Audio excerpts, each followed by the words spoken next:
ngobrol lumayan 10 menitan ya. Iya.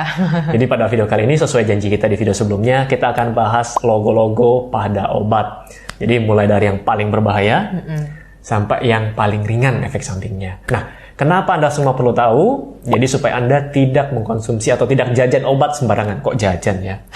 Beli obat sembarangan ya. Nah, kita mulai dari mana nih? Dari yang paling berbahaya. Dari yang paling berbahaya. Oke, yang paling berbahaya itu simbolnya bentuknya palang merah seperti ini. Ini simbol untuk obat-obat golongan narkotika. Golongan narkotika. Ya, jadi obat-obat golongan narkotika ini obat yang pengaruhnya paling besar pada manusia karena dia ini bisa meredakan rasa sakit sampai mengubah kesadaran juga. Kemudian dia juga bisa menyebabkan ketergantungan. Jadi obat ini benar-benar bahaya. Kalau bisa harus pakai, bukan kalau bisa sih, harus pakai resep harus dokter. Wajib ya, pakai resep dokter. Ini yang masuk golongan obat ini apa contohnya? Kodein. Kodein itu obat batuk. Betul, bisa digunakan sebagai obat batuk. Gitu. Terus obat-obat tidur biasanya? Obat-obat tidur itu masuk golongan psikotropika, nggak termasuk narkotika. Nggak masuk sini? Iya, nggak masuk. Lanjut. Oke, yang kedua itu berbahaya selanjutnya itu adalah simbol K. K dengan warna merah, ini artinya obat keras. Jadi obat golongan obat keras ini juga harus dibeli dengan resep dokter, wajib. Nah, ini ada contohnya di sini satu nih. Betul. Ini ada golongan simbol K ya, warna merah ya ini. Iya, warna merah. Ini obat topikal, obat oles. Nah, jadi walaupun obat oles ternyata harus karena kandungannya antibiotik. Kandungannya antibiotik. Gitu. Nah, sekali lagi kalau antibiotik harus dengan resep dokter. Betul. Oke, selanjutnya adalah logo simbol warna biru lingkaran hitam. Ini termasuk obat golongan bebas terbatas. Jadi masih bisa dibeli tanpa resep dokter, cuma jumlahnya tertentu. Jadi nggak boleh terlalu banyak. Nggak boleh terlalu banyak. Biasanya untuk obat-obat yang bisa menyebabkan ngantuk, untuk obat flu, pilek, seperti itu. Contohnya di sini ada CTM. Betul. Ini familiar lah ya, orang-orang obat untuk biasa urtikaria atau biduran lah orang sini bilang. Cuman perlu dibaca lagi, jadi kalau Anda mau konsumsi obat ini kan ini bisa dibeli bebas. Bisa.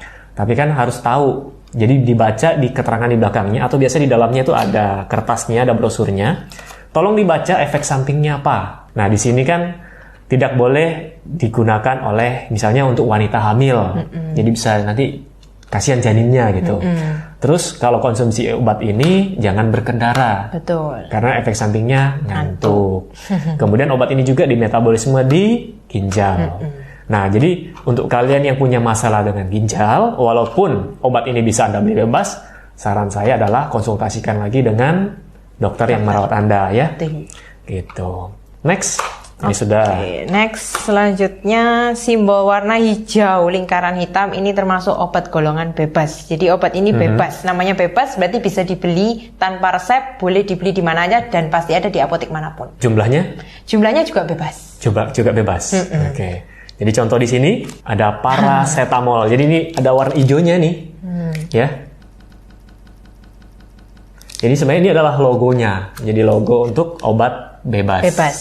Ini bisa beli di apotek, bisa beli di warung-warung mungkin ya? Iya, ada. Ada semuanya. Nah, kalau paracetamol kan, ya ini juga sudah umum, antipiretik itu apa? Anti panas, anti demam. Iya, anti demam. Kemudian anti nyeri juga. Anti nyeri.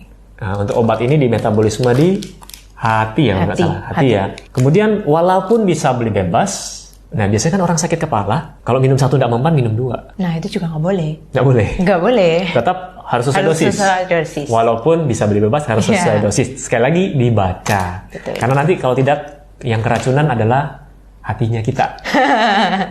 Hati. Karena di metabolisme di hati tuh. Ya. Walaupun bebas, walaupun masih aman digunakan, tetap harus sesuai dosis. Karena sekali lagi obat itu kan ada efek sampingnya. Betul. Nah, bahas efek samping ini sebelum kita lanjut. Logonya farmasi itu kan ada cawan sama ular. Betul. Kenapa kok ular, nggak gajah mungkin atau? Kalau gajah nanti pecah gelasnya.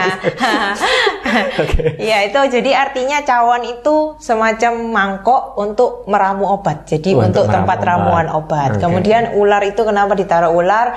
Soalnya ular ini karena kalau kita lihat ular ini kan berbahaya ya, bisanya berbahaya. Oke, berbisa. Racunnya itu kan bisa mematikan.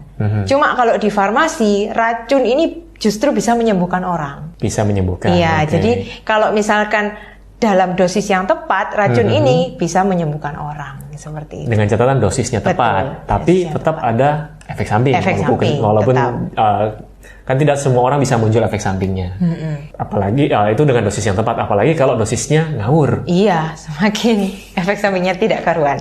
Oke. Sekarang lanjut. Oke, selanjutnya itu ada obat golongan fitofarmaka. Fitofarmaka, oke.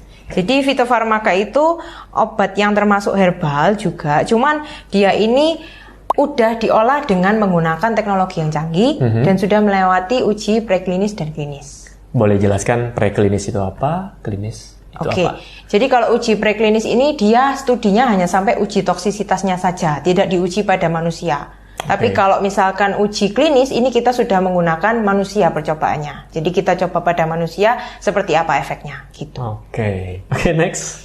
Next itu ada obat herbal terstandar. Herbal terstandar ini di bawahnya logonya fitofarmaka. Mirip ya? Iya, mirip. Bedanya yang ini bintang 3, yang ini kayak salju gitu.